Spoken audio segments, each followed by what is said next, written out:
Right India news, हर जुर्म का पर्दाफाश।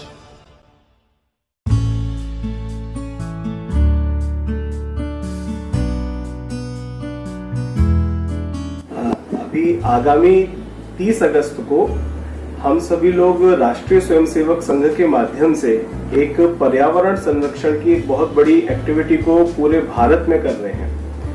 इस अखिल भारतीय पर्यावरण गतिविधि में सभी लोगों से, परिवारों से, बिना किसी भेदभाव के, उसमें ऐसा नहीं है कि इसमें किसी पर्टिकुलर कम्युनिटी को पार्ट करना हो या किसी पर्टिकुलर कुछ लोगों को बात करनी हो, सभी लोगों से ये आग्रह किया जाएगा कि वो अपने प्रकृति को, वो पेड़ पौधों को, वो धरती माता को, वो खेती को, वो इन सभी चीजों से प्रेम करें और उसका संरक्षण करें।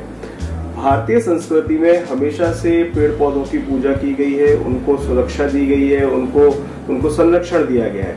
आपने भी देखा भी होगा कि लॉकडाउन में जब से वायु प्रदूषण कम हुआ, जब से लोगों ने जो कारखाने थे उसका धूल मिट्टी निकलनी बंद हुई, ऑटोमोबाइल्स का धुआं निकलना बंद हुआ, तो प्रकृति बहुत क्लियर हो गई, बहुत साफ हो गई। बरेली में पहाड़ों का दिखना शुरू हो गया था और नदियों का जल साफ हो गया था।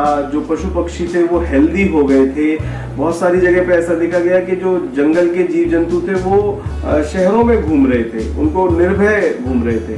तो क्योंकि और एयर क्वालिटी इंडेक्स जिसको बोलते हैं AQI, वो बहुत अच्छा हो गया था। आप ऑक्सीजन लेते हैं, सांस लेते हैं, तो वो क्लियर होने लगी थी।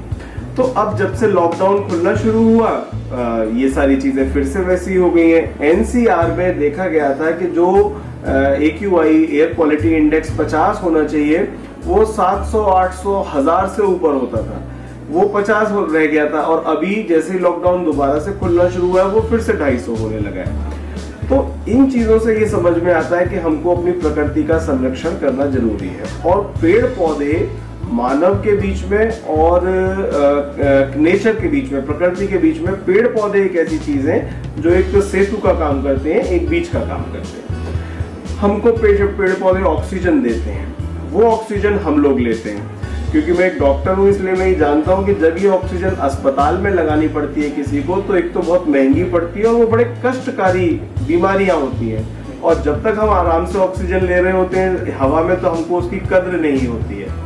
तो इन पेड़ पौधों की हम पूजा करें, हम इन पेड़ पौधों से प्रेम करें, इन पेड़ पौधों का संरक्षण करें। आप बरगद के पेड़ के नीचे बैठिए, आप नीम के पेड़ के नीचे बैठिए, आप आम के पेड़ के नीचे बैठिए, आप अपने आप को फ्रेश महसूस करते हैं। तो इस 30 अगस्त को RSS के जो सरसंघ चालक हैं आदरणीय डॉक्टर मोहन भागवत जी, वो पूरे देश को संबोधित करेंगे पर्यावरण प्रेम के लिए। और हमारी सभी लोगों से ये अपील है कि सुबह 10 बजे से लेकर 11 बजे तक आप अपने घर में कोई पेड़ हो, कोई पौधा हो, कोई गमले में पौधा हो, कोई क्यारी हो, फूल हो, वहां पर उन सभी पेड़ पौधों के साथ थोड़ा समय बिताएं। उन पेड़ पौधों की केयर करें, उन पेड़ की पूजा करें।